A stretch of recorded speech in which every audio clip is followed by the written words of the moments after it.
வணக்கம். தமிழன் செய்தி களம். சீர்காழி ஸ்ரீ சக்தி மழலையர் மற்றும் தொடக்கப்பள்ளியில் மாறுவேட போட்டியில் மாணவ மாணவிகள் கலந்து கொண்டு அசத்தினர். மயிலாடுதுறை மாவட்டம் சீர்காழி எர்னியா நகரில் அமைந்துள்ள ஸ்ரீ சக்தி மழலையர் மற்றும் தொடக்கப்பள்ளியில் ஆண்டு விழாவை முன்னிட்டு முதல்வர் பூங்கோதை தலைமையில் மாறுவேட போட்டிகள் நடந்தன. இந்த போட்டிகளில் மாணவ மாணவிகள் ஆர்வத்துடன் பல்வேறு வேடமணிந்து நடித்து காட்டியும் பேசி காட்டியும் அசத்தினர்.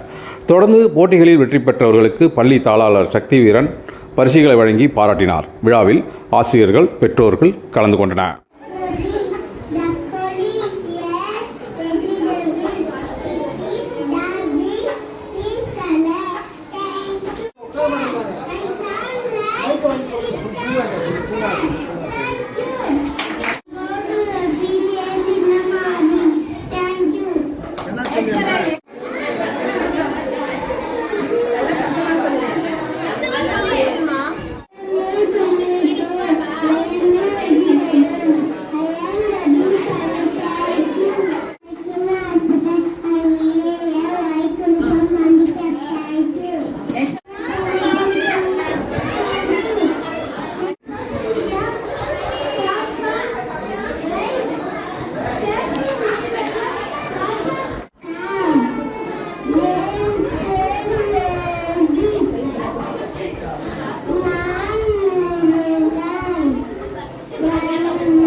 ராமர்